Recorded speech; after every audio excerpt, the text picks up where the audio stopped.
Hello, kind-hearted people of Earth and beyond. Welcome to the Kindness Rising podcast, the podcast that aims to inspire people to lead lives that flourish, grounded in kindness. My name is Brandon Blanks. I'm a writer and a stand-up comedian. I'm also the producer and co-host of this show. We got a very special episode for you guys today. It's not only special because it's our first episode, it's also special because the guest of our show is my co-host, Keith Page. Normally it's going to be Keith and I interviewing people, but we thought for the first episode it would be fun and interesting for you guys to find out a little bit more about Keith and Kindness Rising in general. So Keith has a fascinating life story with many twists and turns, so we decided to focus on his evolution as a community starter that has taken him through most of his life and led him to his latest project, Kindness Rising, of which this podcast gets its name. Keith is a good friend of mine, and it was interesting to sit down formally and get his life story, so I hope you really enjoy it and you get a look at who Keith is and what we're trying to do with Kindness Rising. As always, the Kindness Rising podcast is brought to you by Kindness Rising. Kindness Rising is a community organization committed to inspiring, equipping, and resourcing people to lead lives that flourish, grounded in kindness, and aimed at making the world a better place. For more information, please visit our website at kindnessrising.community. There you can find out about our upcoming events, how to get involved. You can sign up for our newsletter, find out more information about this podcast, or even donate. Kindness Rising is supported solely by the generous contribution of our lovely donors. So if you would like to help support us, please go to kindnessrising.community/donate. All right, kind-hearted people, we got a great first episode for you guys today. Thank you so much for tuning in and enjoy this episode of the Kindness Rising podcast.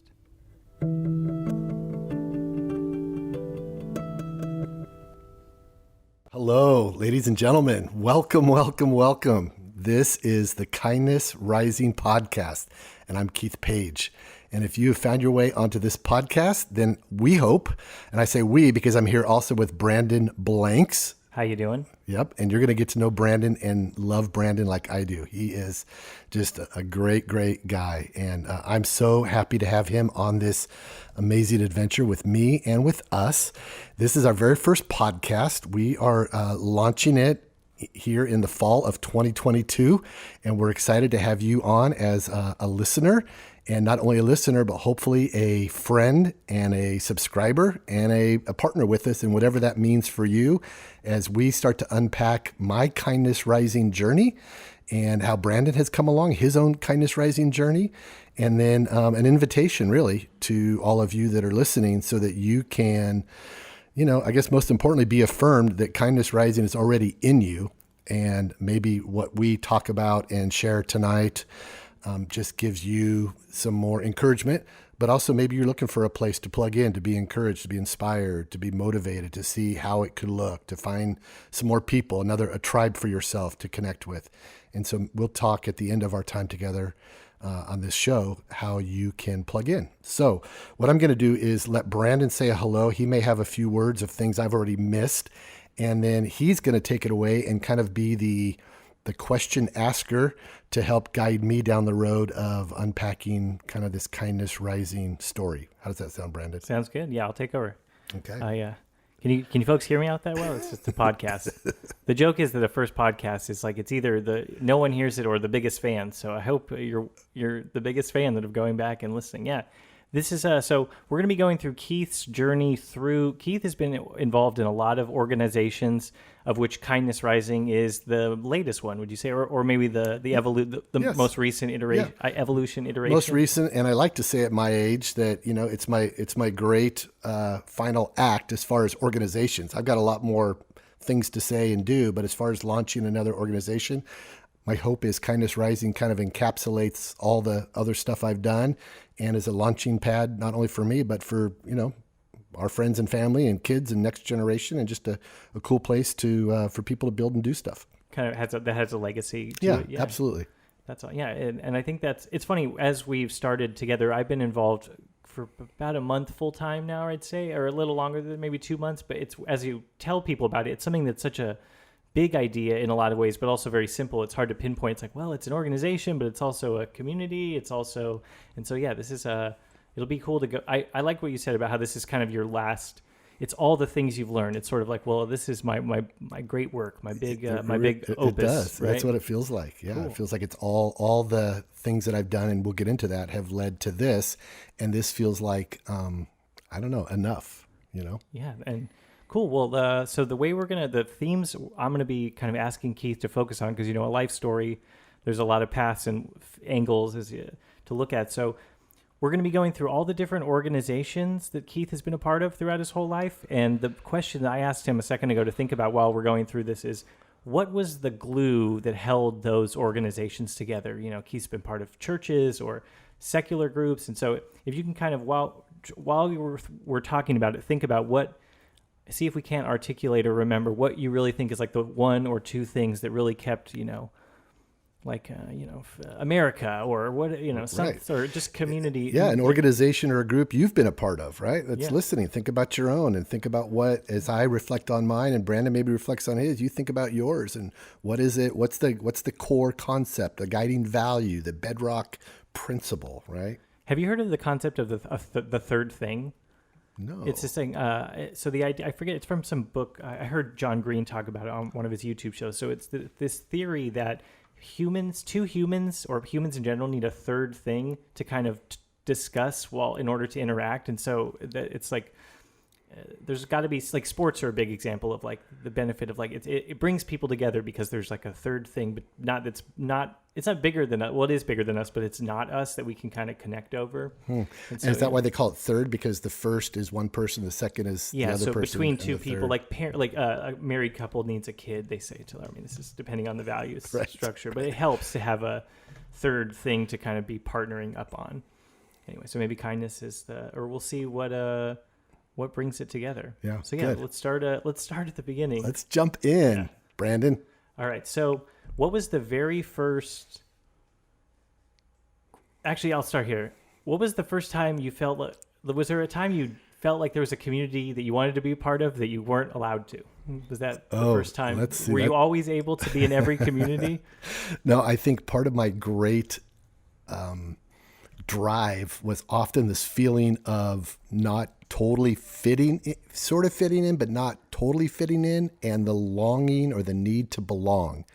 And I think that's why so many of the organizations I ended up starting in my early adult to late adult life had this thing that it was a place for those who maybe didn't feel like they belonged in other spaces that were similar, but yet a little different. So there was a nuance to this thing I was doing. And it was so for those who hadn't yet belonged could now sort of belong to it also.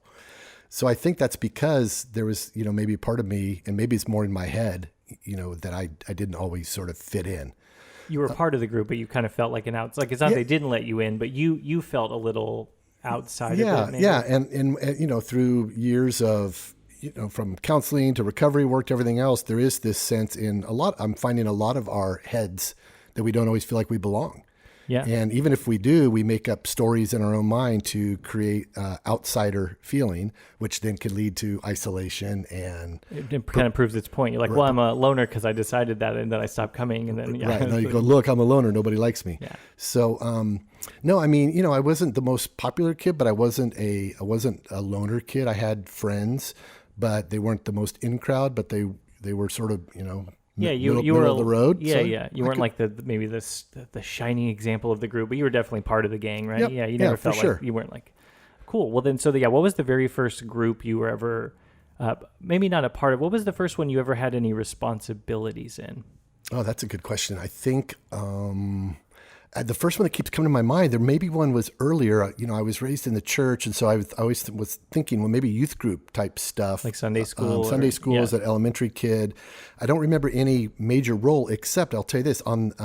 In seventh grade, there was I found out there was a boys club local, and I was playing basketball a lot. I was playing in church leagues and city leagues, and I found out that Garden Grove boys club had a league of seventh grade boys that could put together teams. Somehow, I don't know how I got my dad to do this, but because I had played in fifth and sixth grade rec leagues, I knew some of the best players in the leagues. And I talked my dad into, I don't know how we did this without social media. And I don't think I had all these guys' phone numbers, so I really don't know all the details. All I remember is I ended up in the living room of a bunch of boys one household at a time, with my dad and I recruiting the boy, to be on our basketball team. And my dad and I basically built a really killer 7th grade Like sports agents, sports going basketball around. team. And it was like, I knew who the biggest guys were, and I wanted good centers, and I wanted good shooters, and I wanted good power forwards. And we had this guy named Bronny, and he was like our defensive stopper who could defend anybody.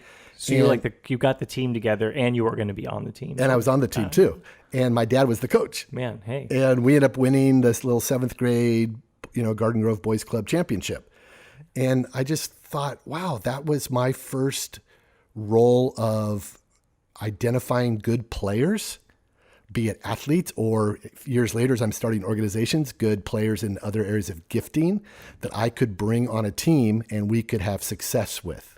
Yeah, you can see like the puzzle pieces, and because a team is really important, and someone just being a big part of a team doesn't mean you're good at organizing a team necessarily. Right. Absolutely. And we ended up, there used to be cars called the Datsuns. Oh yeah. Datsun. And so there was a Garden Grove. Yeah. So it was called the Garden Grove. There was a Datsun dealer of Garden Grove, and they were just coming out with a car called the Little Hustler. So we got Datsun to sponsor us, and our uniform said, the Little Hustlers. And so that's good. That was our team. Orange County, always conservative capitalist place. Yes, the Hustlers. That's right. Yeah, the Hustlers. Cool. So that was 7th grade, you said? 7th grade. And so, but I guess a little bit before that, you saw your parents were really involved in the church community. And so what was the value, what was the narrative around why community is important, or was community seen as like that? My family, it's always like, you can always trust your family. That was sort of, but community, I don't know.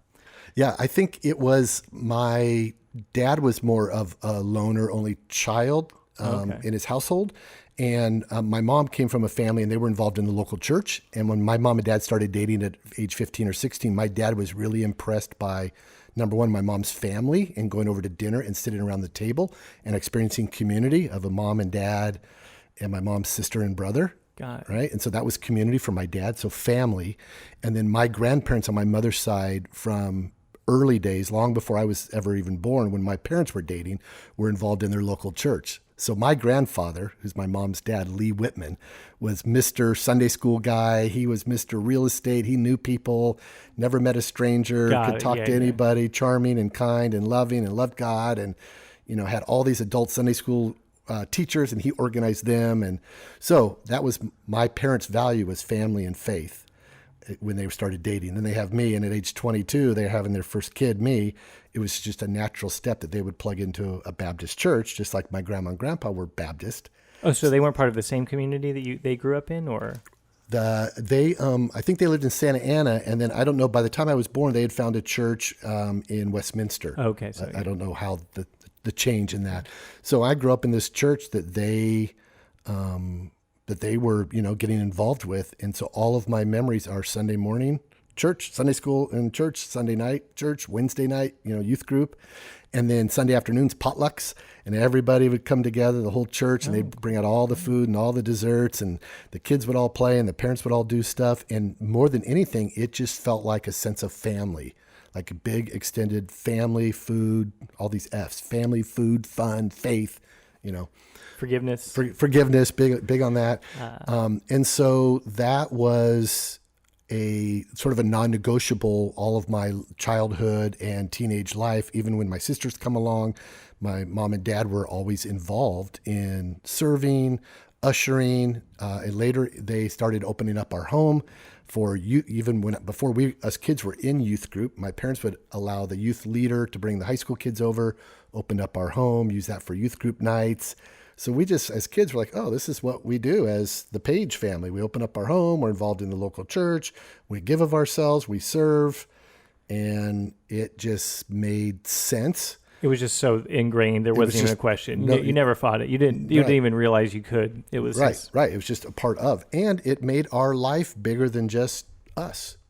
Yeah. So that was that third. What's it called? The third thing. Yeah, right? You have the community. Or also, I just think it's nice to have family friends because, you help each other out, and it's like you hear about other people's problems, and then it makes yours not as bad, or the other way around. It's like, people are kind of doing okay, so they can be, they can go like pick up your kids when you're stressed out or something. Absolutely. A lot of supportive stuff that way. So, yeah. Cool. Okay. So then, that's, you grew up around what was the first church that you were that you were in charge of organizing? So you were involved in your youth group, but when did you have your first leadership, or how would I say it? Like, starting your own organization besides this? So there was the team, and then what was the first spiritual within the church? Yeah. So when I was in college, the youth leader was starting to hire 3 interns, and he selected 3 of us and asked me if I wanted to work with the college age group.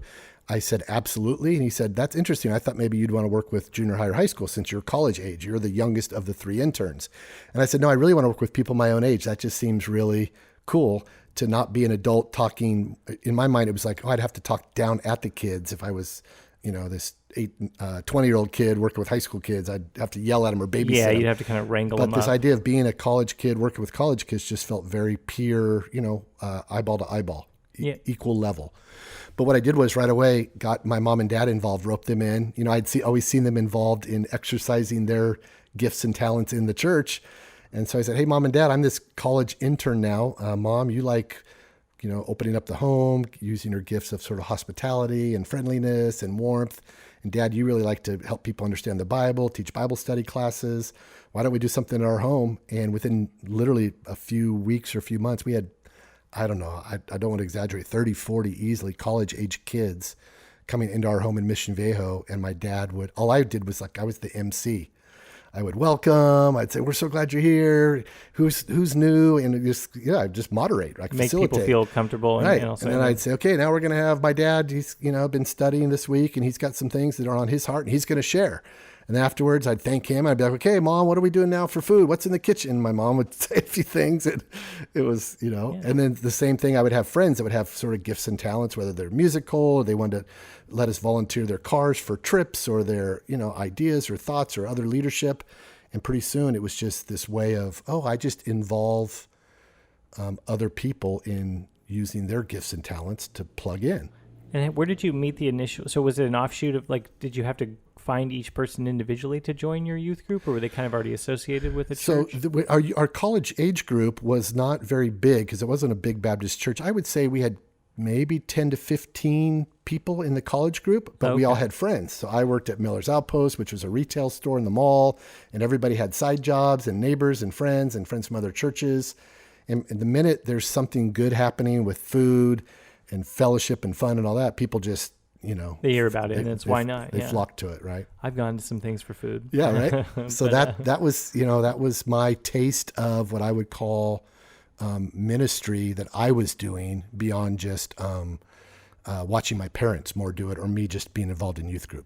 And that's different than bringing a group of a basketball team together where you're like, I want you for this specific thing, where in a group is just bringing anyone and trying to find that harmony. It's less selective, I guess. But yes. And so we forgot to ask, what do you think held together your basketball team? I think it was this commitment to win. Got right? it. Yeah, it was the driving kind of competition to win, and this fact that we all knew we could be pretty good athletes, and we'd been handpicked for this purpose of winning. To be the best. That makes you feel, that's the goal, is to be your best, not to just have fun or something like that. That's okay, cool. So achievement, or I guess, or probably, excelling. Excellence is a thing I forgot about. I saw it on an old clock. It was excellence, and those cheesy American flag. Anyway, so then, what do you think held your church community together that you grew up with? Probably. I mean, Jesus. Probably, yeah. I want to say Jesus. Probably tradition. I think there was a tradition around people in the Baptist church, people getting saved, like altar calls, where people every Sunday morning and Sunday night, the pastor came down front, and it was sort of this invitation for people to come and accept Jesus as their Savior. And then a few weeks later, they'd be baptized. And there was a passion about seeing souls saved. Right. So in some ways that is a sense of accomplishment. Yeah. Right? So that the goal was to save people, not necessarily. Yeah. I would say in those days in the 70s in the Baptist church, probably. Yeah. Okay. Because different, Catholic Church, I don't think does as much converting energy, right? It's sort of like for the people that have already been doing. I mean, I didn't grow up in the church. For the listeners out there, I kind of Easter Christian. Mom prayed sort of to God, non-denominational, that sort of thing. Got it. But yeah, I didn't. So Baptist. So that's what the sort of metric of success was. It's we got a lot of people out of hell today this Yeah, week. I think so. Yeah, we Yeah. save people from hell. Cool. Right. Yeah, and that's and you said like in routine, it's like creating the ritual was very important, like, and it was always the same. Like the idea of creating a community regularity is important. That's For sure. That's like why For people. sure. This is the 70s. Yeah. This was 70s. Yep, in Southern California, pre hippie, right in the midst of. We started bumping into a few people that were part of the hippie Jesus people movement who were going to this wild hippie church called Calvary Chapel. Oh yeah. And I remember as a kid meeting, going over this home, and it felt like total hippieville and long hair, and yet they were Christians. And Was they that were, like the Jesus movement? that was the quotes? Jesus Yeah. movement that came almost right out of here at Costa Mesa, Calvary Chapel. No, it's quite a Christian hotbed. Yeah, it really is. It's fascinating. All right.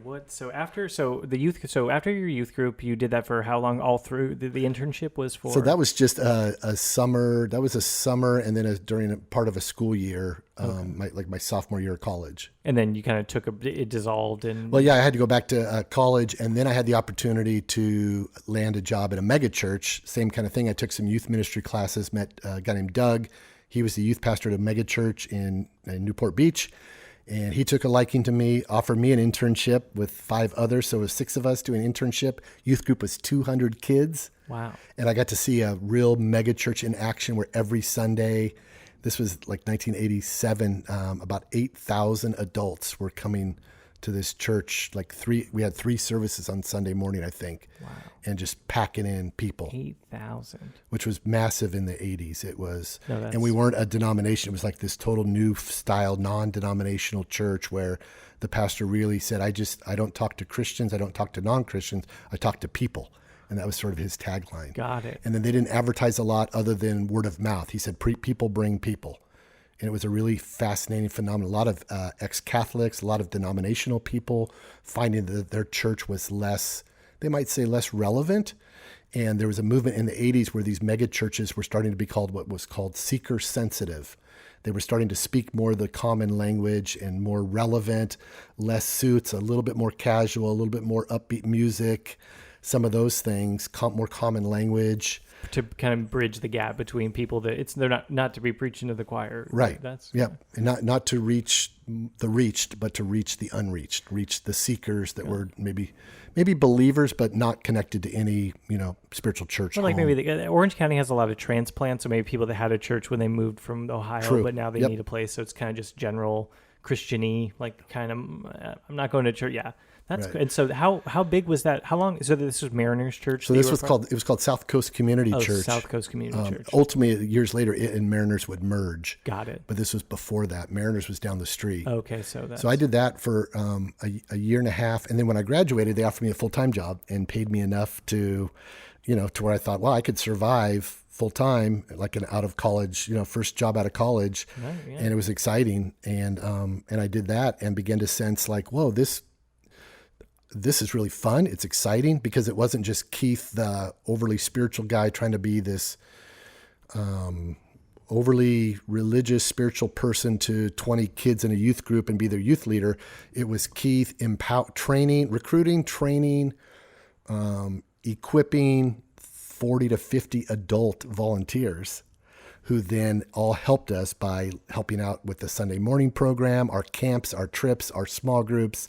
So it was exciting for me to say, oh, I'm really multiplying myself by developing leaders, and then every leader can invest in kids. And it was a way to impact more kids.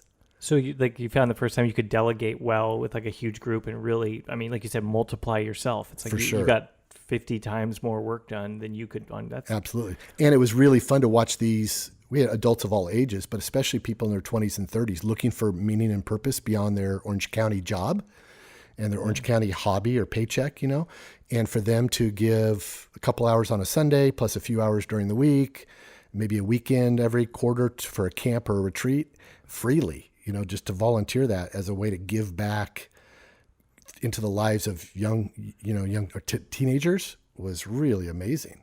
Now, is it tricky when you're, because I mostly do like commercial projects and that sort of thing. I don't do a ton of volunteer work in my past, so it's how do you treat, and so professionalism is a thing I'm really big on. But when you're volunteering, it's like, how do you know when you're working people too much or asking too much? Because it's very clear when you're paying someone like what they expect. But is it What would you say? Yeah, that's a good question. It's like when you're getting a group of volunteers together, what can be what's the good parts and what are the tricky parts of doing that? Yeah, I think the good parts are allowing people to we've kind of got to break it down into bite size, like what's efficiency, right? Or what's effectiveness. And we found that one adult, or let's say, let's call it one adult for 5 kids, 5 students, like a guy who, has a suit job, a professional job. If he could say, I'll take 5 to 6 guys, and once a week on a Thursday night for 6 to 8 p.m., I'll meet with them at Carl's Jr., and we'll do a devotional together, and I'll check in with them, and and we'll go around the circle, and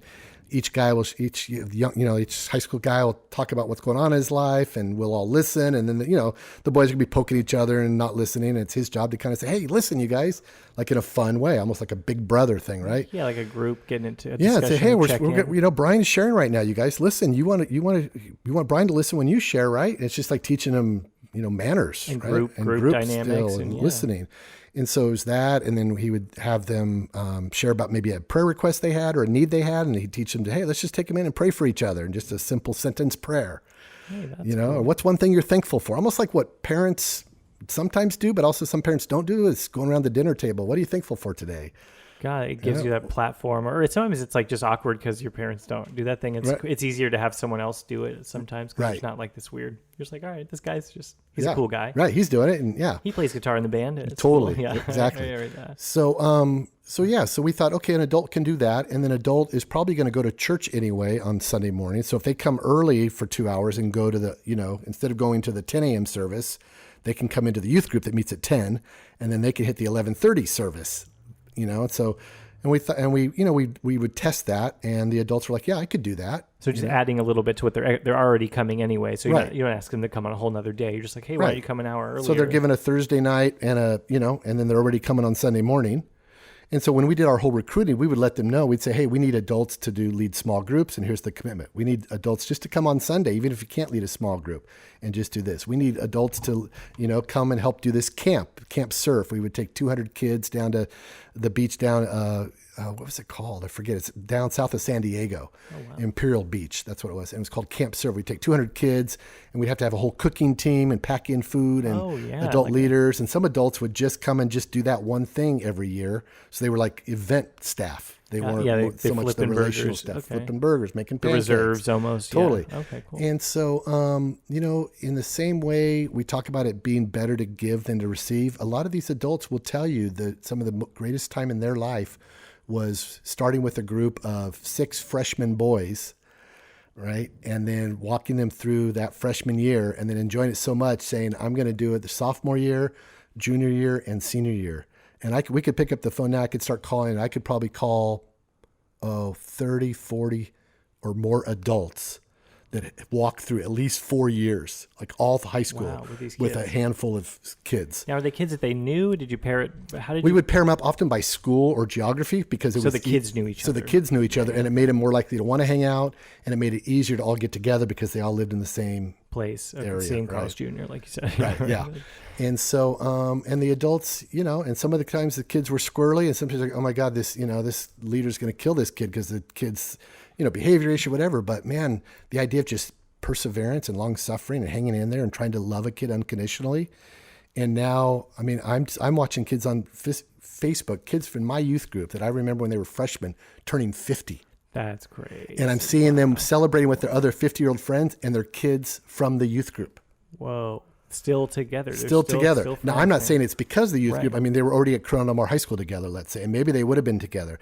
But I guarantee you, if we could get some of them on here, they would tell you that these youth group moments, taking a week during Easter week and going down to Mexico and living in tents and doing vacation Bible schools for these little Mexican children in the Mexicali Valley, changed their life, changed these CDM kids' lives. Yeah, that's like they're these big moments. It's like it gives you a lot more meaning than a lot of the time in your life generally. Yeah, we have kids. I know a bunch of them personally that their family would say, "Oh, let's don't go to Mexicali this year for Easter break. We're going to go to Hawaii." Or we're going to go to Mammoth. And the kid's like, heck no, Mom, I'm not going to Hawaii for family vacation. I'm not going to Mammoth. I'm going to Mexicali with my friends, with youth group, to go live in the tent and, live in the dirt for a week. Mexico is cool. Right? There's cool wildlife, Yeah, I know, right? Yeah. But it's just amazing because it didn't register, right, to a lot of, sometimes to Orange County parents. Like, what? Why would you want to give this up? But for the kids, it was It was something that money couldn't buy. Some of the best things in life are things Right. that money can't buy, they say. Right. So what do you think held those groups together? Well, we worked really hard to break the stereotypes that people had about church, is that it was irrelevant, made them feel guilty, boring, and asked for money. And so youth group, we might talk about money, but we didn't ask for them to have to give money and make them feel guilty about it. And we tried to never make it boring. We tried to surprise them. We tried to make it fun. We did things that most of the time you would go, they do that in youth group? I mean, we would do stupid stuff. We had guys from the Tustin football team, and we would put all kinds of junk that you wouldn't want to eat in a raw fish, cinnamon, vanilla, chocolate pudding in a blender, right? And blend it all up. And then the first kid that can drink it, his team wins, right? Stuff like that, right? And kids are just going crazy laughing because it's gross, but it's funny. And it was just mostly, we weren't so much trying to do that because we thought that was so cool and trying not to be church. We just had to work that hard to help undo so often the stereotype that church is not fun. You had to make it super fun in a way. And right. And crazy and out of the box and out of this world and zany and right. It was the 80s too. So, I mean, there's a lot of, church certainly has lost a lot of its power or or just automatic power in people's lives that it used to be. Like in the 60s, I mean, didn't everyone go to church? Nowadays, most people don't, right? Right. Yep. Yeah. And that's a growing population. So, so we worked hard to make it and then to make it relevant. At the end of each talk that the main guy, Doug, gave, he would say some things to think about. Let's pray. And it was cool. It was like, not some things to make you feel bad about, not some things to worry you. No, some things to think about, right? We were here to help young people think. Even he would do a sex series and he'd say, we don't want to tell you what's wrong or right. We want to teach you what's smart. Okay. And again, kids are like, wait, I'm at church. Aren't you supposed to just shame me? Tell me what I'm not supposed to do? Make me feel bad about it. Right. And Doug turned it, that all upside down and said, no, let's teach kids smart. Let's educate kids. Well, in a lot of ways, he's being more honest. Those are you trying to make me feel guilty? That's just like an easy way of not even checking it out. Right. I think those are sort of like discreditors that people. For sure. I mean, there's a lot of guilt in Christianity, but it's not. Right. It's not the whole story. It didn't have to be, and we weren't doing that, right? And so I would say what made it fun, it's all those things. It was fun. It was relevant. We were very relational. We went to where the kids were. We didn't expect kids just to come to church. I worked hard almost every lunch period. Me and other staff would take vans to each high school on different days of the week for our freshmen and sophomores who didn't have cars, and they would come pile in the church van and we would take them to lunch. Whoa. So they could leave campus. That's cool. That makes Christian kids look cool. Right. So Tuesday I was at Irvine High. Wednesday I was at Uni. Thursday I was at CDM. Friday I was at Woodbridge. Yeah. And the kids always knew. And they would just pile in the van. They'd bring their friends. We'd run quickly to get them food and turn around and come right back.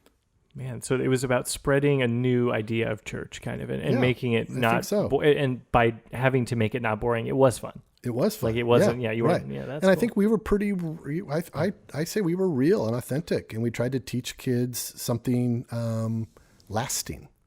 Yeah, so I mean, maybe we'll talk a little bit, about this throughout we go. So what was your motivation at the time? Were you trying to build a community? Were you trying to save people? Were you trying to give, or did you feel like God was telling you were called to do this, is I guess the way you put it? Yeah. The quickest or the first answer that comes to my mind is I wanted to be like Randy. Randy was my high school youth pastor during my freshman through junior, half of my senior year. I moved out of the area, but Randy was an adult who gave a rip about me. Got it. He was an adult that was cool, meaning I watched him play basketball. He was athletic. We played in some basketball leagues together. He was very athletic, but he was not showboaty.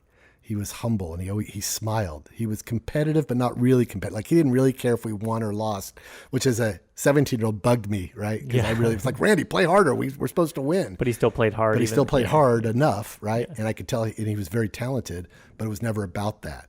And it really got my attention. Like, it messed with my head. And he would come and watch me play my basketball games. Come to my games. Oh, cool. And then on Friday nights, he'd get a few of us guys, we'd jump in his Volkswagen and we'd go to other kids in the youth group and go toilet papering. Not to be mean, but it was fun at that time, right? It was just a fun. And then if we got caught, we'd go help clean it up. And the next week we'd get his house, or the week after he'd get my house, right?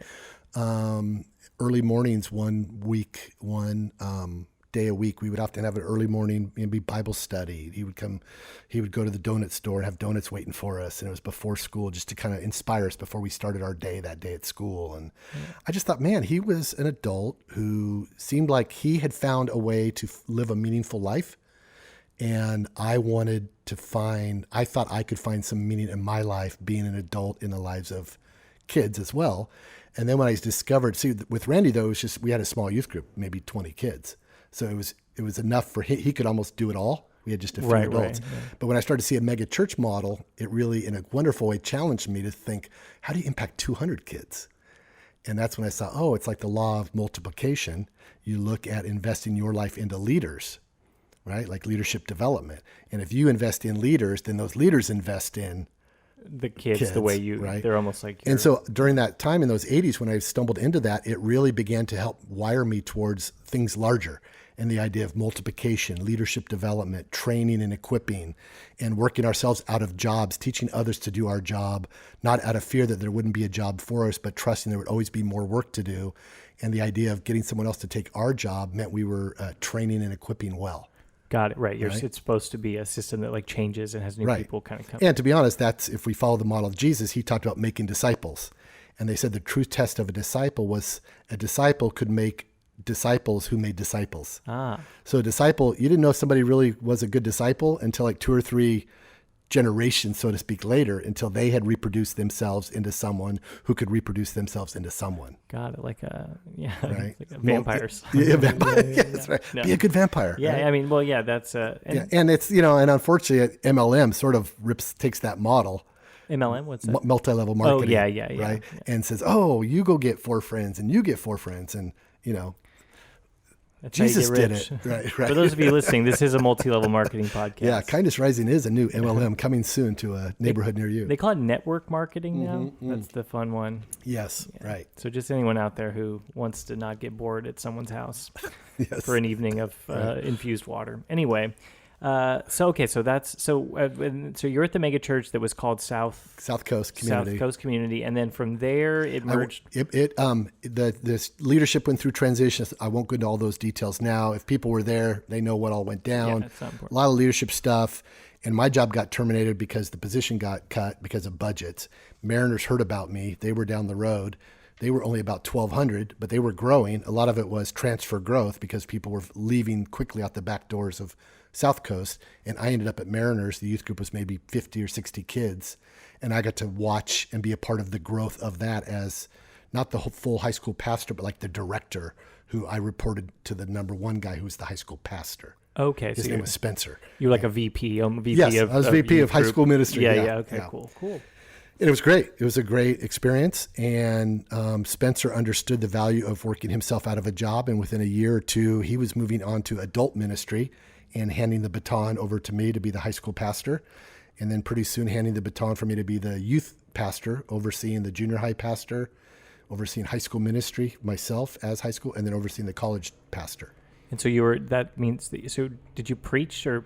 I was preaching to high school students and the adult volunteers, but I would maybe once a year I might do something in what they call the adult service or big church. The Sunday, yes. But I still had not really ever found my way into preaching, and I hadn't ever fully done seminary. I'd done Bible college or Vanguard, got a degree in youth ministry and sociology, but hadn't taken a bunch of preaching classes, had really just learned on the job at the mega church. Got it. And so you were there. So then as you started small and then kind of ended up taking over the whole youth group, was it the same sort of thing where you were training people, or were you more in charge of? So what was cool, at the high school pastor, we had about 40 adult volunteers. Then they also let me hire 4 interns. And I got to help train interns for a year. Oh, that's cool. And those interns would take different areas of ministry, and it was part of their training and development to see if they might be called into full-time ministry. And I had some really strong, dynamic guys and gals as interns that really, in a wonderful way, stretched me. And I hope, I got to stretch and develop and invest in them for their future calling. And they were in college, or? They were college. Yeah, yep, okay, college cool. Or almost right out of college. So kind of the same internship age you did. That's cool. Yeah, and then around that time, I had gotten married my wife. I had met her through the youth group. She was a volunteer in the youth group. Her family was at Mariners, and then we bought a house in Costa Mesa. And within a couple of years, I was starting to feel the tug to take what I loved, not just about youth group, but what I loved about Mariners as a whole, its model of kind of mega church, making an impact in a community of like Newport Beach and Irvine, like Mariners was doing, and began to wrestle with what if I took that same model and brought it into Costa Mesa. And I realized that what I was asking myself is, I wonder if I could plant a church, which that had not been on my radar. My mentors, Doug and others, had been lifetime youth guys, and that was a big enough calling for me.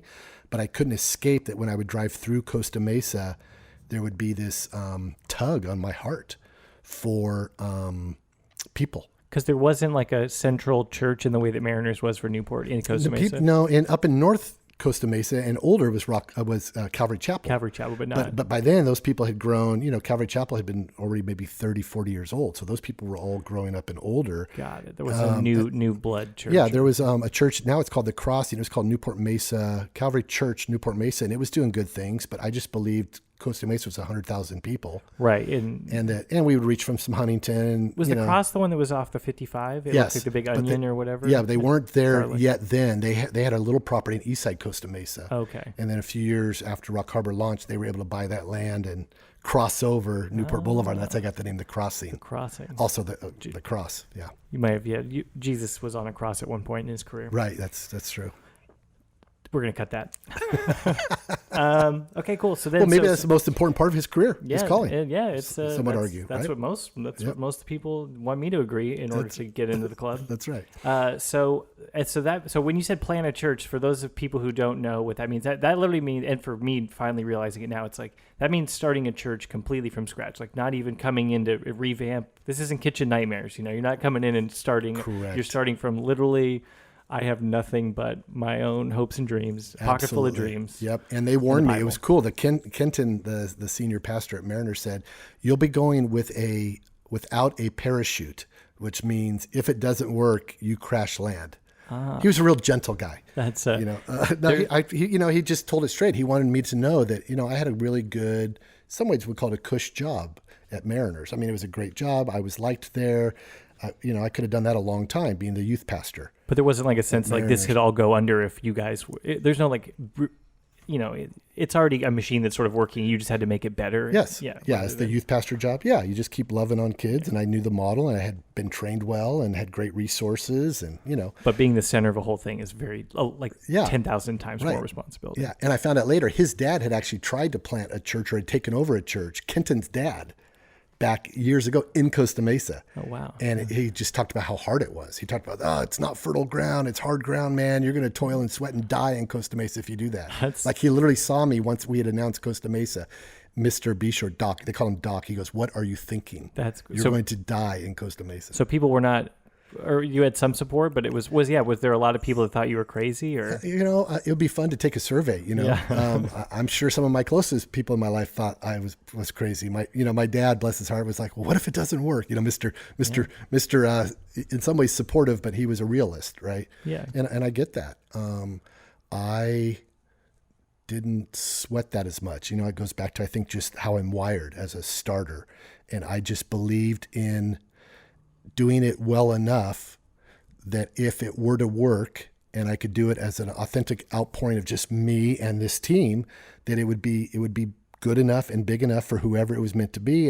And even if it was maybe only 60 or 100 people, like just to crunch the numbers, like as far as a paycheck for myself, which I did have to worry about, being a married person, was, yes, I think it could support me. And Mariners gave us a lump sum, or they committed to my salary for 18 months. Wow, which was awesome. Giving us a running start. They also took what they called a love offering, which was they just passed a plate on behalf of, in front of everybody in the church and said, hey, this is for Keith and Gina and this Rock Harbor church they're planting. I think they raised like $60,000 or $70,000. Wow, so we could buy gear, all sound gear and tech gear and rent for the first number of months for a facility. So yeah, it was.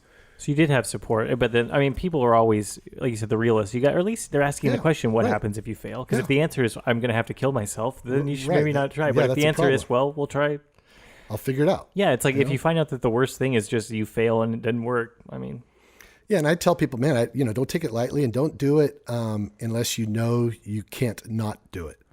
Like, I might, I just might throw this against the wall and see if it sticks. Like, I wouldn't recommend that, any type of starting, right? Unless it's just a side thing. But if you're going all in on something like I was, leaving my job, You right? gotta make sure it's your all in. Yeah, then I had to really say, am I really willing to do this? Even if I fail, even if I embarrass myself, even if it sucks, Is this a big enough risk? And yeah, that actually makes you weigh it more, because in reality, it should take your precedent over what you got going on if you're trying to change. And I will say this, I won't go into all detail. Somebody have to buy the book later of the Keith Page Rock Harbor story. But Mariners did, take a couple of sort of litmus tests to make sure I did have the metal in me to be a starter. They had me start a couple things while I was there, new things. Oh, God. So to see if I was able at organizing people, casting a vision, rallying people, launching something. And so I did. I launched a ministry called Gen X Ministry in 1995. And, 80 people showed up, a couple hundred people after a year or two. And when I left, we were able to hire somebody full-time to take over that also. And so so this was just like maybe another scale, and also planning a church that's not involved. And so Right. was the idea that they would be involved, though? It's not competition, right? Right. You mean the Gen X group? Or sorry, the church Mariners? Mariners and the Costa Mesa Church. Oh, and Rock Harbor. Yeah, Rock Harbor. Yeah. So the idea was we would be sort of a daughter church of Mariners locking arms together to say, let's reach Orange County together. Got it. So they knew some people might go, but they didn't, the statistics and the stories were that, yes, sometimes some pioneering families from what's called the mother church might come with the church planter. But after a year or two, they're usually pretty tired because they're used up. Yeah. And then they go back kind of to the mother church and rest up. Once it's kind of things are, okay. And I think some of that happened. And then some people came and stayed, because we grew, fairly quickly and had enough. I think it was a lot to do to the training from my days at South Coast, Mariners training, my wiring, that we were able to, a lot of people came, and I don't know how that happened exactly. I can't put a finger on that, but God did it for sure. Social media ads that didn't exist at right, the time. Before, pre-social media. So, but what I can say is my ability to also think about a structure, again, like that leadership structure of having a whole leadership structure to hold all the volunteers that wanted to get involved. I was able to build this whole team, and the team could hold the volunteers, and the volunteers could hold all the people. So it was like a healthy structure. And as we grew, we were able to retain a ton of our growth. And fast forward, by the time we were 4 years old, we were a couple thousand people every Sunday. And I was preaching at 9 a.m., 11 a.m., 5 p.m., and 7 p.m. Wow. And we had a healthy budget and 20-something staff. And, it felt like a living church. It was, it was great. In fact, at the 6-month mark, we got to go back to Mariners and say, look, we don't need the next year's salary. You can stop paying that, use that to launch another church somewhere. Wow. Because Rock Harbor and our church families are going to own my salary early in advance. So it's like self-sufficient at this point. Self-sufficient, yeah. Don't need to live at home anymore, Mom. Right. Totally. Mother church. Or I can start paying rent. Yeah, exactly. Yeah, exactly.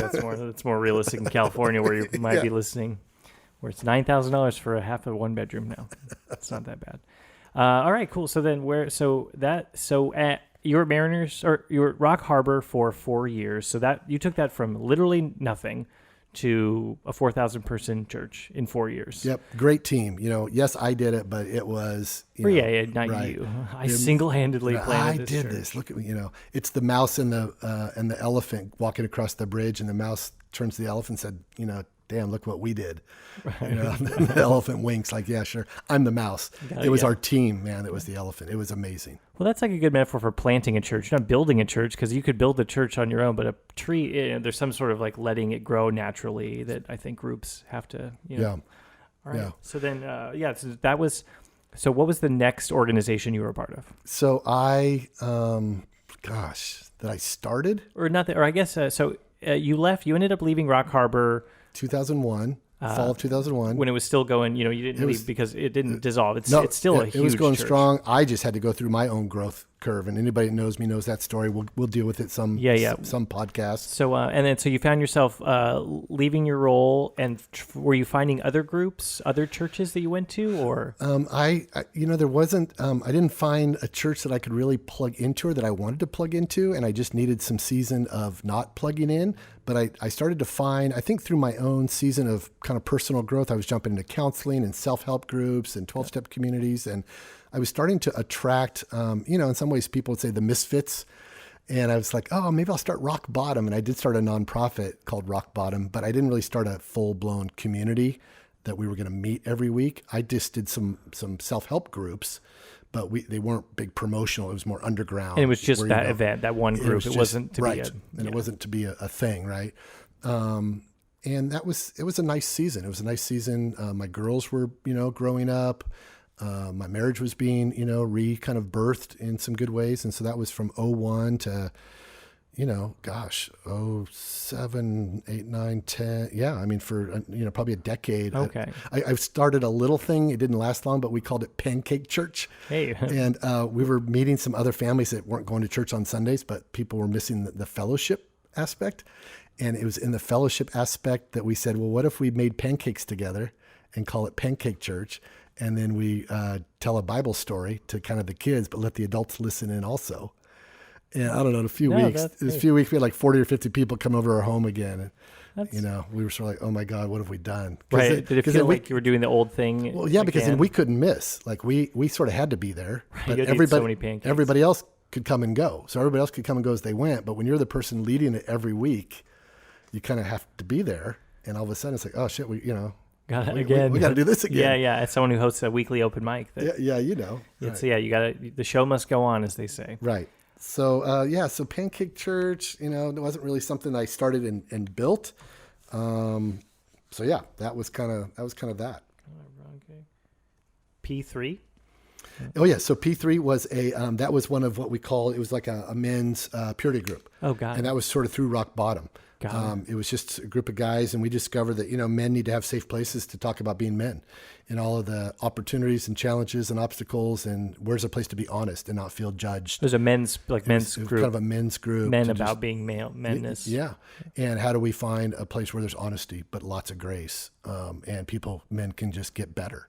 And so that was an amazing thing. That thing still happens privately in some places here in Orange County. God, you're not involved. I'm not as involved. I'm not involved in it per se. I think they call me the Godfather or something. Right. Oh, they sometimes call Godfather. We're going to lunch. Can you come join us? It's a show. That's cool. And so that's cool that it's still going, even with, that's what they say is a level 5 leader, is that the organization they start can still do fine after they're gone. Yeah. Rock Harbor grew after I left for many years, and it's had, like a lot of churches, downtime, but man, they've hired again and they're up and running. And so I couldn't be more thrilled to see, these things flourishing. And so then the next group, now we're not going to get a ton into your background beliefs, but you were Christian for a lot of this that we were talking about. When did you kind of switch to a more secular humanist, and did that change the nature of the organizations that you got involved in? That is a really good question. I guess, in some ways, again, we'll probably do a whole nother podcast on this in detail, but I would just say it's been feeling like, as my work around, out of the church, so after Rock Harbor, I do recovery work. And then I run across some really cool LGBTQ churches that are focusing on ministering with and to and as LGBTQ community. I also do some trips to India, and my heart is beginning to be beat more and more towards the broader world that I didn't know as much about, because of where I lived and where I served and how I lived my life, right? And then also my dad died in 2009, and then I went through a divorce 2011, and my mom died 2012. So that was a lot of season of grief. Yeah. And what I find is once I go through some stuff, I tend to want to leverage it as an instrument of hope and healing for others. Got it. Yeah, much like my experience at Rock Harbor, I launched Rock Bottom to help others who were hitting bottom in their life. And I start P3 as a way to help other guys be, honest, men that are trying to find growth and healing, right?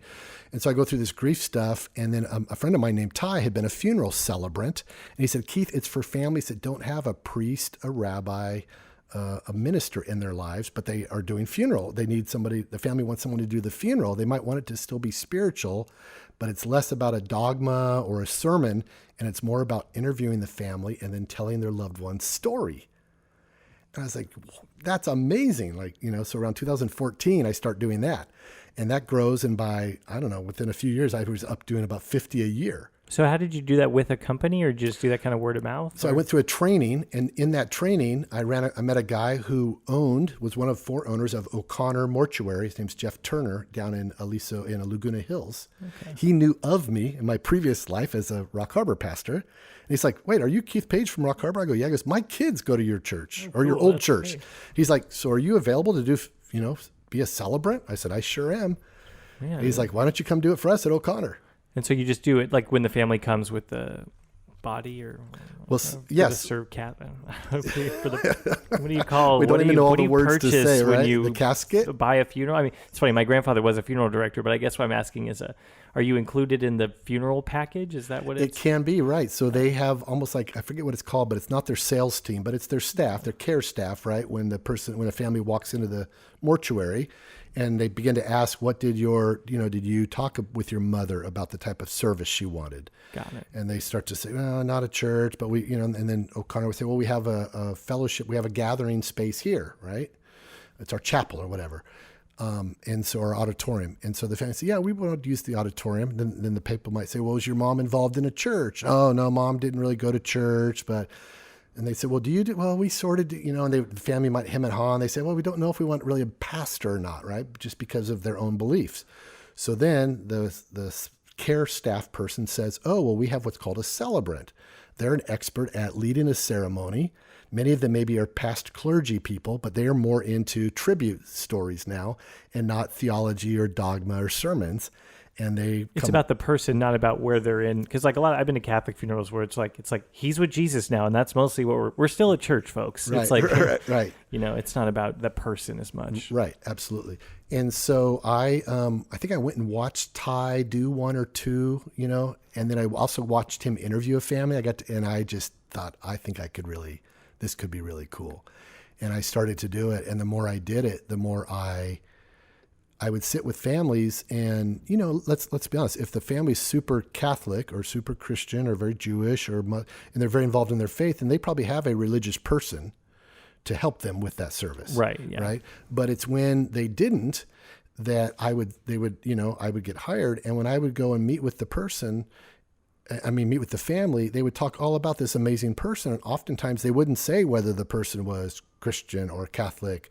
But they didn't say they were a terrible sinner. They just talked about their human qualities. And I found that to be a natural way for me to say, look, I'm not going to make your loved one a saint, and I'm not going to make them a sinner. Those aren't words you've used to describe them or not them. You've made them very human. As we spent 90 minutes together, you telling me all about them, I'm going to humanize them, right? And we're going to just do this amazing celebration that walks people down memory lane, right? Almost like a beautiful written eulogy.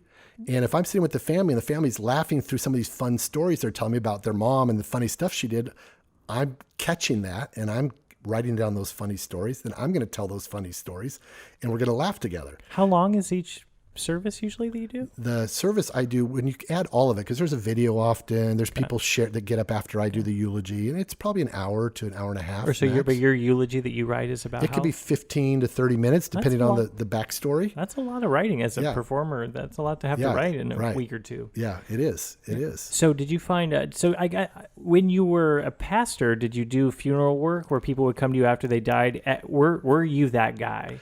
Yeah, it's funny because I didn't want to be that guy. I don't think I was prepared as a pastor to know what to do around grief and death. Wow, yeah. It's a big topic. A lot of people are there for the heaven part, and so it's kind of the big part of it. I remember as a youth pastor, I was 27 or 28, and a kid not super associated, but a kid that had visited our youth group did die, and he was like Middle Eastern, but family was secular Muslim. But they asked me to lead the funeral, and it was the first one I ever did. Wow. And it wasn't at a gravesite; it was like a community hall. But I remember going, I don't know how these people. I hadn't had loved ones around me die yet. No experience with death. And so I felt unprepared, right? Or fake, like you couldn't, did you feel like you were putting on a little bit? Well, yeah, I just didn't know how to feel. I didn't know, and I didn't know, I didn't know how much to try to offer them. Here they were in pain because their loved one died, but pastors often, we have to get up and give them the hope of the eternity, which in some way, does that help them heal, or does that Band-Aid their right, numbs it? It's just like, pain? oh, don't worry about it. Right, It's he's fine. in he's in a better place, or God wanted him up there. I mean, stuff that people hate. Now I'm finding people hate to hear Right. someone else say to them when they're grieving.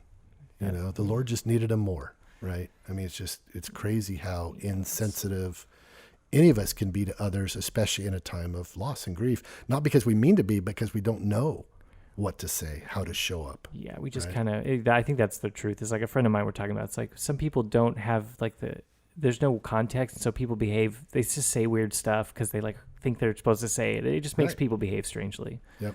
At the very least. Yeah. Okay, so then so you were doing that completely on your own. You're basically that's a pretty lone position going around meeting with families. So what was the next community group that you were involved in? So after my divorce, I did come across this cool building that we're sort of in now, part of we're in now. And it was called The Loft over here in Westside Costa Mesa, and it's about a 3,000 or 4,000 square foot space, and I would office there. Okay, so the Loft so that's funny. I think I met you during COVID or right before COVID, so the Loft was something that you used to do more, and so we're in part of what it was, the Loft, right? Yes. Yeah, we're in 109. The Loft was 108, and it was basically an event space, office and event space, and we would host some music stuff, some health and wellness stuff, some yoga classes, some gong ceremonies. And you had office space here, you said? And there was some office space in the Loft. The Loft had some small cutout offices also. Okay. So it's both office, it was like a shared co-office space, co-working, Okay. and the center area we would use for events. And were they related to a church or religious or? Sometimes churches would come and rent it out, sometimes just groups. And so I just formed this band of friends, and we just started doing Loft events. Oh, so you got the space originally just because you needed a space, but Yeah, I and then just the needed a community space. idea started to Yeah, I think I was missing, right? Even though I was doing funerals, what I missed most was community. bringing people together. Yeah, and I think, we didn't ask, but what held Rock Harbor together? Yeah. I think it was this commitment to something was happening that we couldn't put our finger on, but there seemed to be this growth and excitement for including others, people's needs being met, people feeling a sense of belonging, people being plugged in, opportunities to use their gifts, people growing. Very fertile ground. It was just like it was life, hot. it was just life change. Got it. Dynamic music. There was something emotional, spiritual that was happening on Sundays when 400 or 500 people packed into the Costa Mesa Senior Center, worshiping together, and this dynamic music with dynamic worship leader named Todd. I mean, it was really phenomenal. Like it felt modern in that it resonated really well, and that's I think so. what the goal of church is it doesn't if you change it from the tradition and it gives people more of what the feeling, then isn't that better? Right. At the end of the day. Okay, so then the Loft, you guys did events for. So what year did the Loft So start? I got the Loft 2010 or 11, just as I was, but it slowly had to evolve into the different things we were using it for. We did some stuff, we didn't do some stuff. It wasn't, once again, because I didn't form a set community, it was sort of hit or miss. Right. Things were just it was just a space that didn't have any intention, really. Right. You just kind of. I met a guy for a year. He was really into health and wellness, and was an ultra runner and a vegan. And for a year, he hosted once a month. The first Wednesday of the month we called Wellness Wednesday, and he would bring in some kind of wellness expert, and we would pile in 30, 40, 50 people into the Loft. Okay, and just kind of have nights. And he also had a band, so we would do some he brought in, did some jazz stuff or some. Okay, so it was like an event space. So because it's funny, I met you, I think, right after COVID, and that kind of stopped around COVID. Yeah, right. in the midst of COVID, we just thought, okay, this is, getting expensive, and we weren't sure what was happening with event spaces and COVID. So and no future, there was no way to predict how long. I looked at it as a time to just kind of like, okay, the Loft has sort of run its course. It's time to. And you felt like you'd already kind of done what you did. It's not like it stopped right before it got off the ground. It's like we did that. Yeah, I really did run. And how many people would you say different throughout the years kind of came through? Like maybe, gosh, a few hundred at least. Yeah, but it was probably like maybe less than 100 people at one time, but throughout so that's sort of. And I will say this: I also did try. For anybody that's following me along, knows that in 2011, I did launch Reclaimed Church. Oh, okay. And that was here at the Loft. We did it for 4 or 5 years, and it was our attempt, me and a guy named Glenn and a guy named Ty, were trying to embrace spirituality, the LGBTQ community, the teachings of Jesus, and less structure and less religious dogma beyond that. Sort of Jesus is for all people that want him and that want to follow him. And regardless of what's happening in your life, what you've been through, or how you identify in life, Jesus is for you. And we wanted to reclaim church for that group of people. Oh, okay. So, And it was cool. It was, it was never, let's call it never big numerically, but I think it was important for a number of us who were trying to figure out where church and spirituality was going in our lives. yeah. It was a safe place to be. And we met on Sundays for, I think, 4 or 5 years. Wow. Okay. That's Yeah. so. And that dissolved just kind of naturally when people. Yep. I think again, it would be, me and Glenn and Ty, often the ones who always had to be there every week. Right. And when you don't have much critical mass, it only takes a couple families to not be there. And it's like, oh, well, should we still meet? Yeah. And when crickets. when you're starting to ask, should we still meet? That's a time to just reevaluate. And we said, let's take a year off and just see what happens. And I think we all said, we think it's run its course. And also, like when you're dealing with an outsider community, it's like there are by nature less outsiders than insiders, right? Correct. It's like you're not dealing with the popular masses, like Right. little Exactly. and purposefully. Yeah, So. I think in my innocent or naive mind that people I thought initially would be, wow, cool, a church for all people that embraces all of us, embraces our shadow selves, that's really honest and, Right. might come out for that. And, they didn't. And timing is always, I think Yeah. movements of people need church or they find different ways. Maybe the people found it in yoga, or also fringe people have a little more options. I think too, it's like, Christians really want to go to church, whereas like people who are kind of on the fence, they have that or yoga or meditation, so Right. it's certainly a harder group to get going. And so then since the loft, since COVID shut everything down, basically in the loft, you stopped doing that. When Kindness Rising started? So in this 2017, 18, I began to explore like what am I doing, with my life, with my faith, spirituality, church, all these things. And it did feel a bit like this, I think, I can't point to any cause and effect, but I can just say, deaths of a lot of things, death of my role at Rock Harbor, death of identity as founding pastor of Rock Harbor, death of dad, death of marriage, death of mom, death of income stream, right?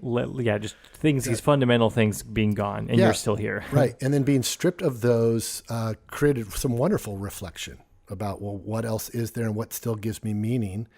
And somebody did say to me, I find it fascinating that you do all these funerals, but it still feels like you're holding on to kind of what feels like, maybe they were listening to me talk about my own sort of faith at that time, and they said kind of a dead faith.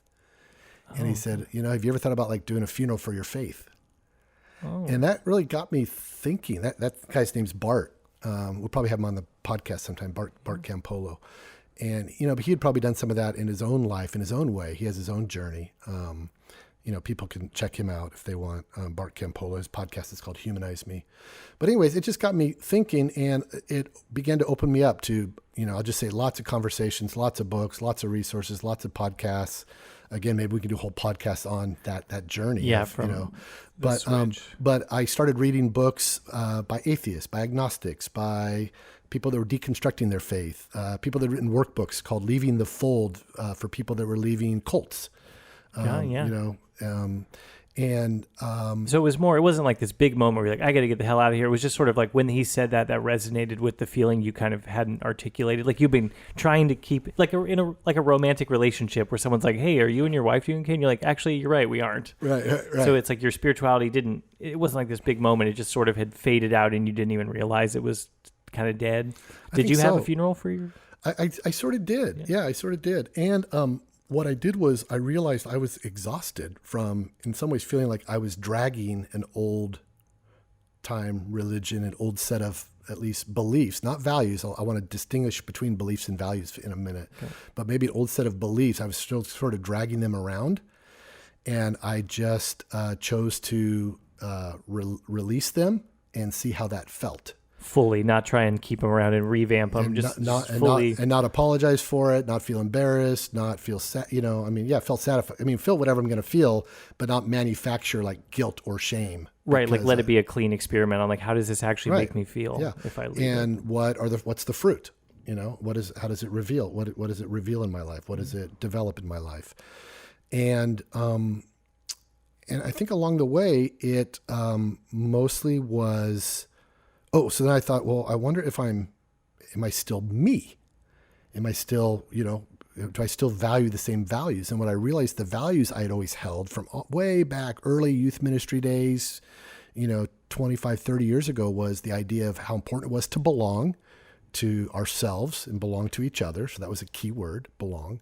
The other word was grow, personal growth, growing in community, character. That is who personal Keith development, is. Yeah, right? Grow. I want to be about growth, helping others grow, right?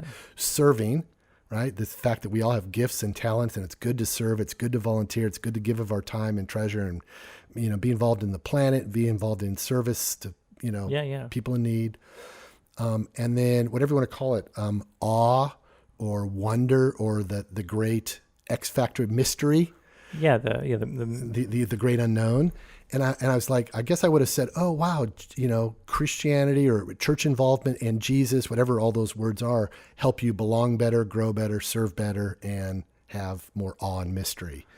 And I just kind of for a year or so began to play with what would it look like just to belong without those things as essential to my belonging. Like search the ends that you get without the means you're used to using. Okay. Yes. So. Grow without going, I got to have, God won't bless me if I don't have a quiet time every day. I got to do my quiet time every day to grow, to be God's man. God. But it just the growth for growth's sake. What if I didn't have a quiet time every day? Would, lightning hit me? Would, Did it? You're like, no, my car broke down. That's right. Serving, if I serve the way Jesus calls us to serve, right? And if I ask every question, how would Jesus want me to serve? Did you have to kind of come up with new ways, or did you already have these, were you thinking of ways to serve, but your clinging to Christianity kind of got in the way, and so once that was gone, those things you had already thought about were freed up, or did you kind of have to make up new things I got to start with a clean slate. Cool. So it's just I just feel like who's Keith? How old were you?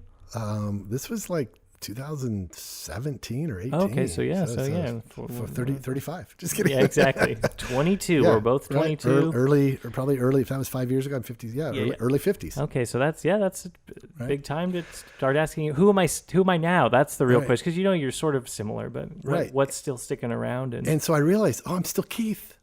I still love belonging. And if God and Christianity and Spirit and Jesus help people belong, right on. I want to help people belong to whatever it means for them to belong. I don't have to define what good belonging is for them. And you don't have to not let people belong because they're belonging over Jesus, right? It's like belonging is the goal and not go, cool. right? And grow. What helps people grow? And what helps me grow? And how can I inspire others to grow? And it's, and serve. How can I help people serve wherever they're serving? And then how can I experience awe and wonder and mystery in my life and unpack that, right? And I'm finding it to be a fascinating experiment. And along the way, so enter kindness, the more I read a book called Good Without God. I found it fascinating because the author talks about, he's the secular humanist chaplain at, I think, Yale Divinity School. Yeah, right? Oh, cool. And he says every religion has some version of the golden rule, which we know as do unto others as you would want others to do unto you. Even Jesus is quoted as saying that in the teachings of Jesus in the New Testament, right? But every religion has some form of that. And then he goes on to say even agnostics and atheists have declared that as part of their own mandate, because they could also do unto others as they would want others to do unto them, because no belief in a deity or God is required. Yeah, just people that have do unto others. Yeah, you don't have to have a belief in God to do others. That. Yeah, that's all you need. And I was like, okay, wait. So this do unto others, this golden rule is like universal.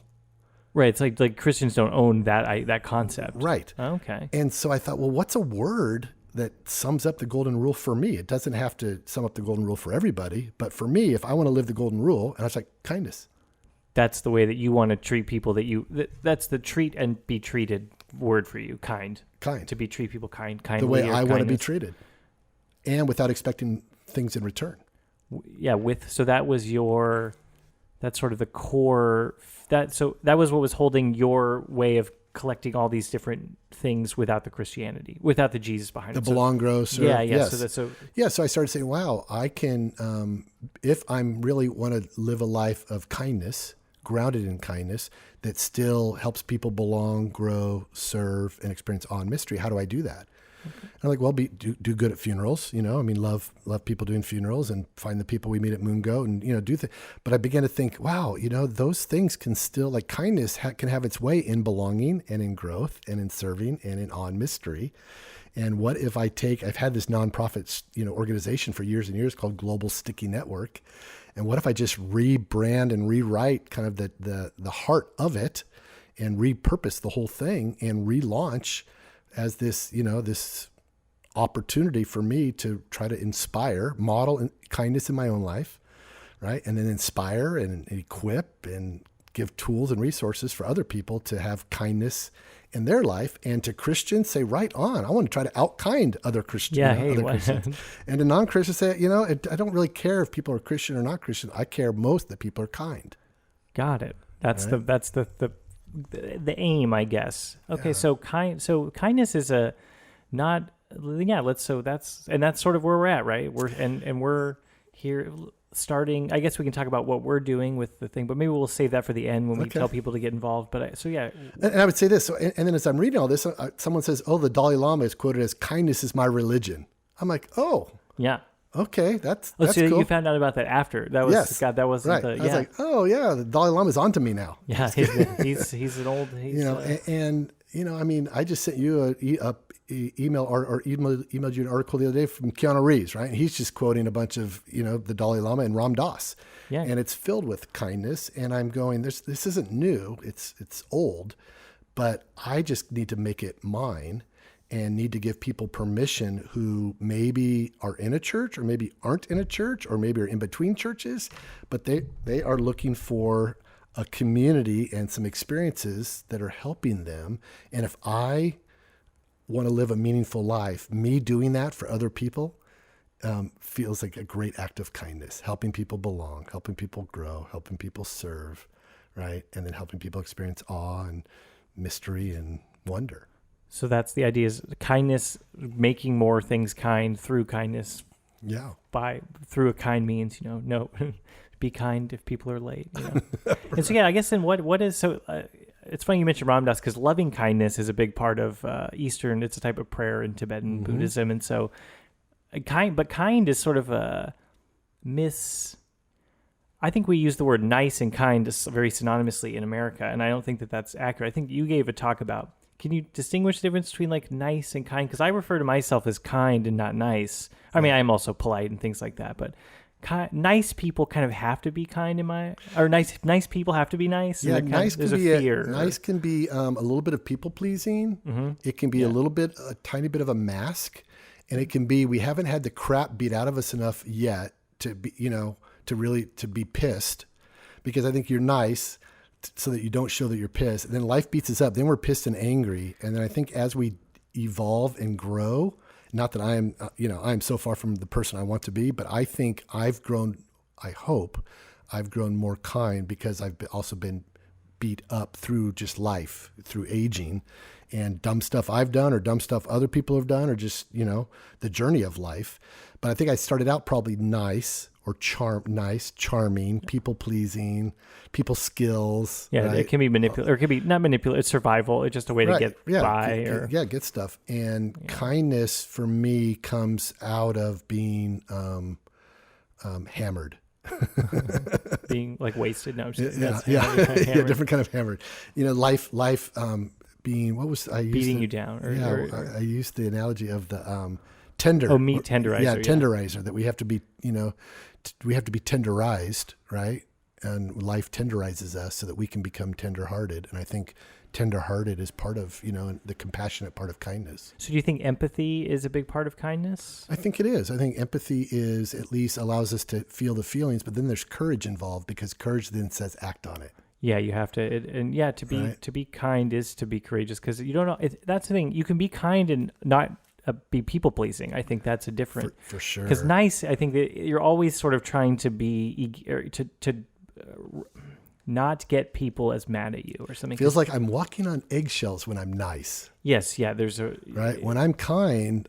Eggshells. What eggshells? I don't notice eggshells. I'm showing up in a way that is hovering above eggshells. And I think a lot of it has to do with the freely giving, because I think the niceness, it sort of puts pressure on the person to accept it. It's like, even though it might seem false, whereas like if someone's being kind to you, it's really, you got to be in a real bad place to not like accept that. I think kindness is a lot more palatable than nice or even spiritualizing. Right. Or, and if you're being nice and someone's nice back, not nice back, you're almost like they weren't nice. But I'm trying to get to the place. I'm discovering, I'm being more aware or conscious of being kind without expecting anything in return. And even if I get the opposite, letting go of a need for that outcome. And that's what I want to get, right? and you can still maintain the kind is still rolled in. And that's like a double, it's compassion. It's like, if you can accept, it's like, if you don't, it's a good way to test yourself whether you're doing things for the right reasons too. Kind of, if it comes up. So, and I'm raising these two daughters, and, I got to tell you, I'm, so thrilled about them, because when I spend time with them, and I hear of their lives, and I talk to people, adults who know them and kids who know them, I would say one of the words that often describes, Avery and Alex is that they're so kind. Yes. And I love that, right? I don't care how radically successful in whatever fields that they choose to do. I want them to love and be loved. I want them to be kind and hopefully be treated, by people around them as kindness. But I just want them to show up as kind ambassadors to the world. And I think the world is better when kind people are in it and intentional about it. Ram Dass, speaking of, he has this quote that all we can give to each other is an environment. And so the idea is that your aura is sort of just like a place that you put, it's an environment you let people exist in. And so when you're kind, I think kindness travels well. Yes. It really, it's universal. People, because why do you think that is? I think it's part of the human condition. I think that we have evolved as humans, and in societies, and the societies that have flourished the longest and best, I think probably had some level of kindness, maybe not towards all the other, tribes, but at least there was its own tribe of care and watching out for and protection. And so that led to success and then propagation. I mean, children, the thing is, it's funny I've been seeing so many people with little kids, and a couple of my friends have kids, that you forget that kids, when you only hang out with adults, you forget that kids really need a lot of kindness. Like we're just to get to be a human life, you need someone to be really kind to you for 25 years, really. It's like we wouldn't survive without kindness in a way. Usually it comes from specifically our mother, but it's like everybody has this debt of kindness that maybe that's it. Maybe we can always give kindness because we've already received way more than we could ever. True. Because really, when you think about what a baby, because your daughters are adults, you forget that they needed some real compassion. Right. Thank goodness for their mother, especially early on. I mean, her, the ability for, patience and nurturing and loving presence and, gentleness, right? All that is bathed in kindness. Yeah, maybe that's it. It's like the idea is it has to be there in order to keep us from shaking our babies. Right? That's right. The joke is they tell you not to shake your baby because you're going to want to. That's right. That's why they have to tell you. That's why there's 4 flyers they give you. There were a bunch of cute kids at the coffee shop I was at today, which kids are great. They require kindness too, because they're all over the place and they don't know what the hell's going on. Nope. And kids are sponges, and they also can be mirrors, right? Yes. And so if they soak that up in a community of kindness, I think they're going to be more kind. That's less retaliatory, right? And all that. And then also, what was the other thing I was saying? And then they're mirrors that they give back. That if they see others do it, right, then they're able to hopefully to reflect that if it's modeled to them. So yeah. Yeah. Do you think because maybe? When do you feel like the most, I guess, what situations do you find yourself growing the most in kindness, or where kindness helps you the most? Or where that was sort of a question. It's is there an example of where? It's, still the idea of the driving in the freeways. And, no, definitely. Is a wonderful test, because I don't know if I'm more sensitive these days. This feels like this last year, or COVID has brought it out. It just feels like more people are in more of a hurry. And when I see people cutting in lanes or cutting people off, right? The idea of my own, projection, right, of where that is in me. Why they're cutting that lane, yeah, making up stories or calling them names or feeling how out of control they are, whatever that reaction is, quickly causes me to choose instead to say, wow, okay, I've got to see them with kindness, because otherwise I know I'm going to react, because I can naturally react to that, right? And so I do find myself thinking about kindness and saying, I want to drive in a spirit of kindness. And I have to say that and put my mind and body in that space to just say, I don't want to have a care in the world while I'm driving, other than get to my place softly and gently and easily. And anybody else can go in front of it. Like, I don't want, because I know I can get caught up in it and react to it. And so I just have to breathe my way into a different posture in my car.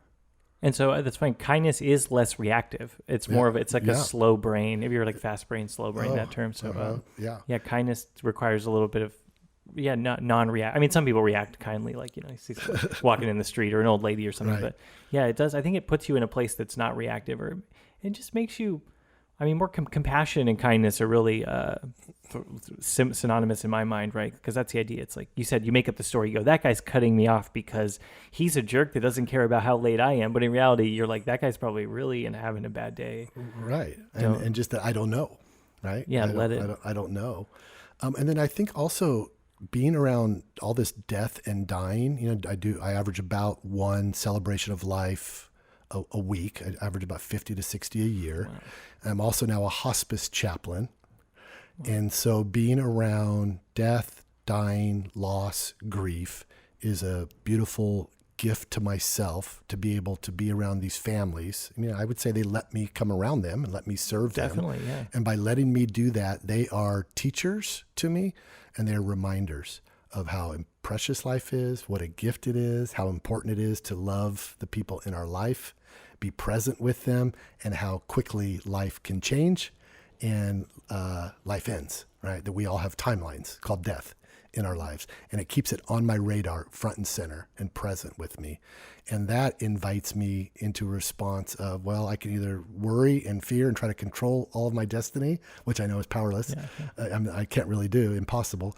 Or I can choose to say, I'm going to let all of this have its way of teaching me or developing in me this continued spirit of kindness that is a kind human holding space for other humans along the way.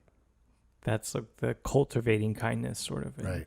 It's funny you mentioned, so for the listeners, I helped one of Keith's, someone he did a celebration for, do a funeral slideshow for this woman, and she just actually sent me a thank you letter saying, like, you were a very calm presence, and I'm a pretty kind, and I talk about meditation. It was interesting how I felt like I actually gave her more on my just being a calm person around her during a funeral rather than my video editing skills, right, which were fine. Did some Ken Burns pushes and pulls in on this, it's basic editing. But yeah, it was interesting how people really need kindness when they're doing, it's like it's the most, it's really nice to have that environment for people, because especially, a lot of funeral people can be sketchy and uncompassionate and take advantage of you, or just like cold. At the very least, it's a coping device for them, right? They're around it too much, and they just turn numb and shut it off. And kindness is it really is something. It's one of those things like you can't have too much, right? They do say killing them with kindness. That is the thing, but that's not. That's just guys with no game. That's more. Those are just. These are not nice guys, of which we're not going to get into. Yeah.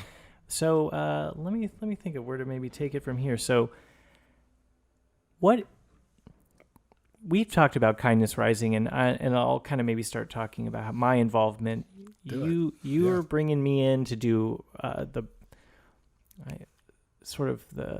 branding, the logo. I'm doing a lot of the graphic design, but I'm trying to do more. I'm handling the. I was telling Keith today, it's so fascinating to try and create a symbols around. How do you create a new community around something that's sort of vague, like kindness, right? Like our logo is like a heart, the thing. It's just because this word is common, but it's such a really vast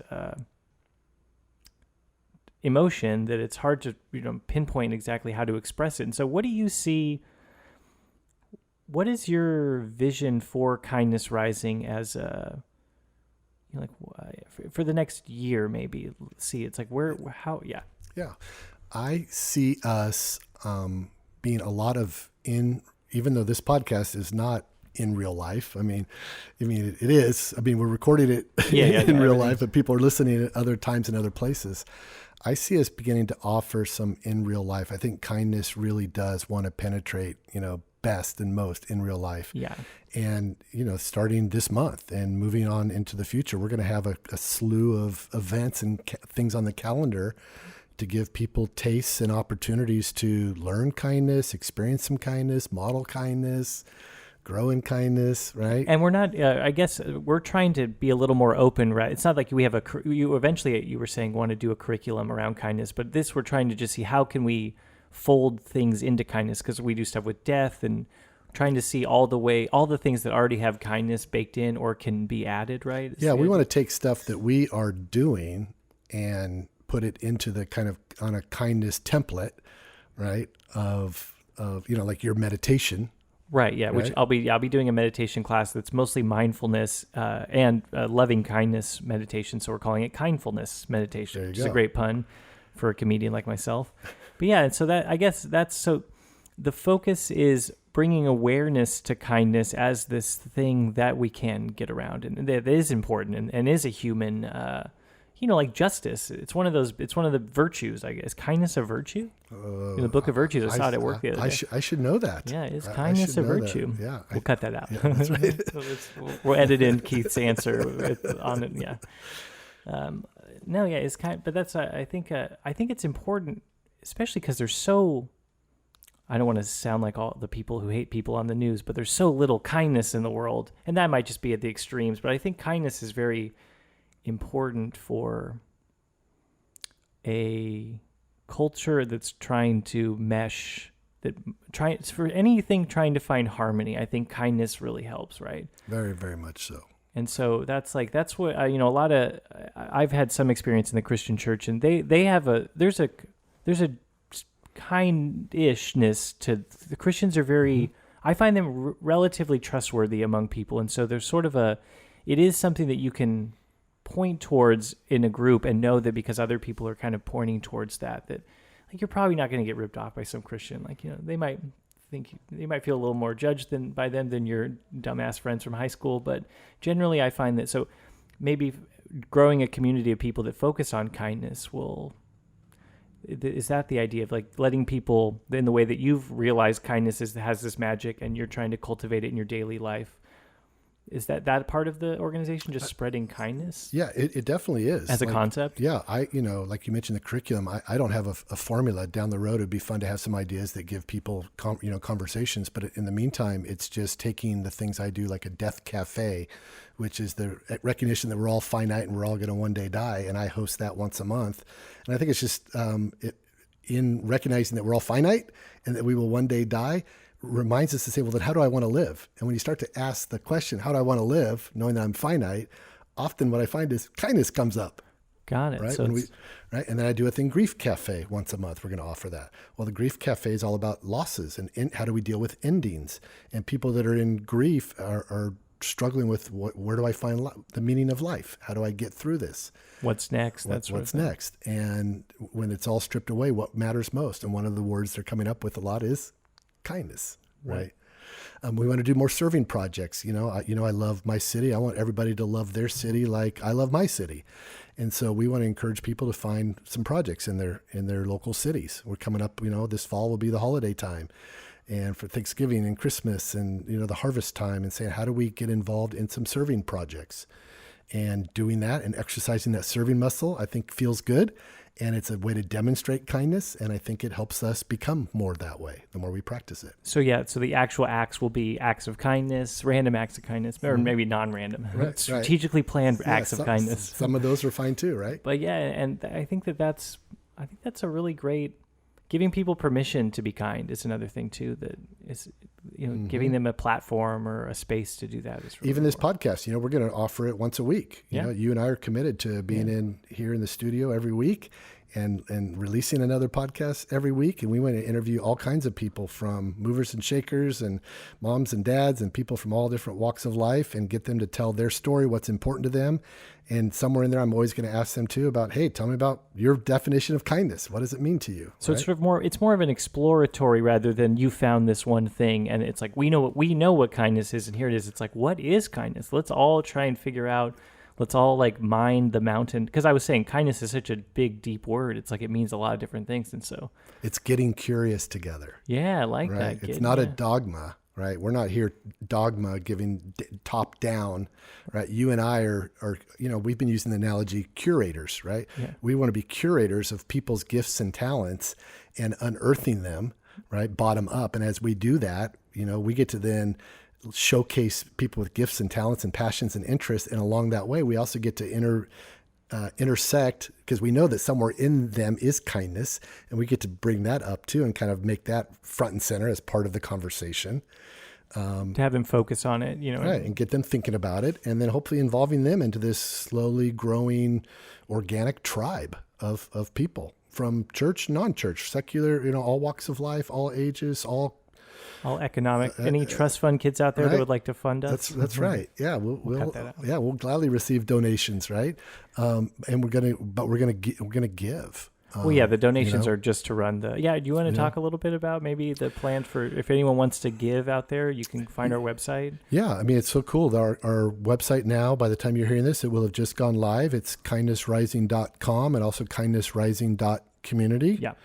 And it will have opportunities to read about our activities. Also, a place to sign up to if you want to get if you give us your email. I'm going to start writing a monthly email newsletter that will go out about some updates on life and kindness and activities and a thought for the month probably. And then it will also be a place to listen and subscribe probably, or get more information about our podcast. And then a donate button. And luckily we are still a nonprofit. We're a California and federal tax deductible organization.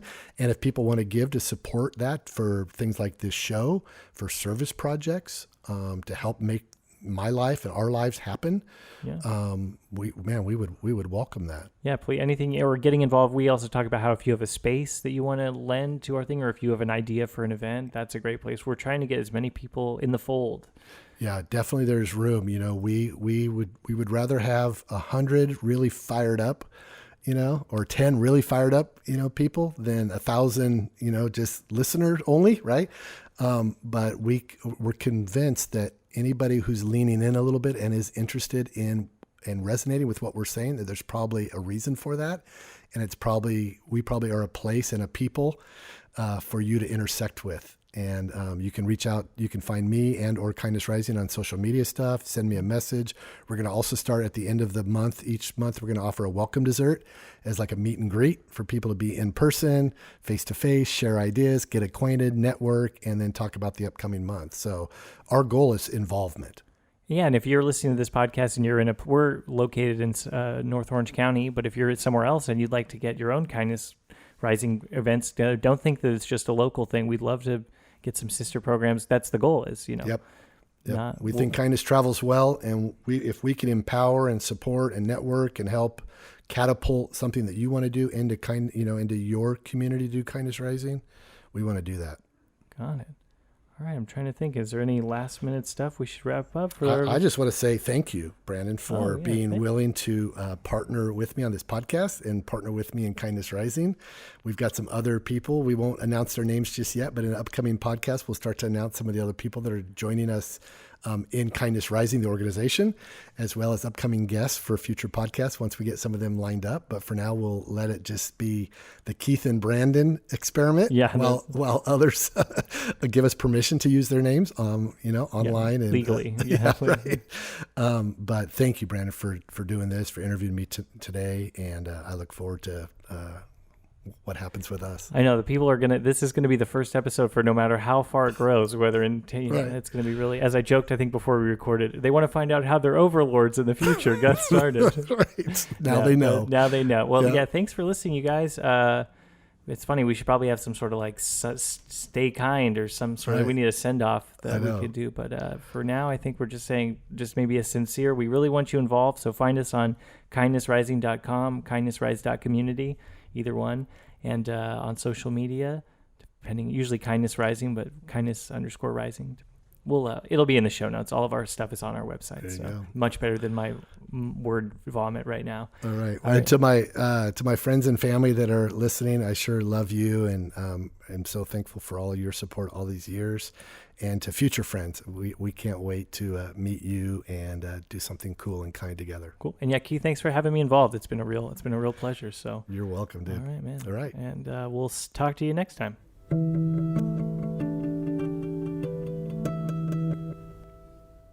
As always, the Kindness Rising podcast is brought to you by Kindness Rising. Kindness Rising is a community organization committed to inspiring, equipping, and resourcing people to lead lives that flourish, grounded in kindness, and aimed at doing good in the world. For more information, please visit our website at kindnessrising.community.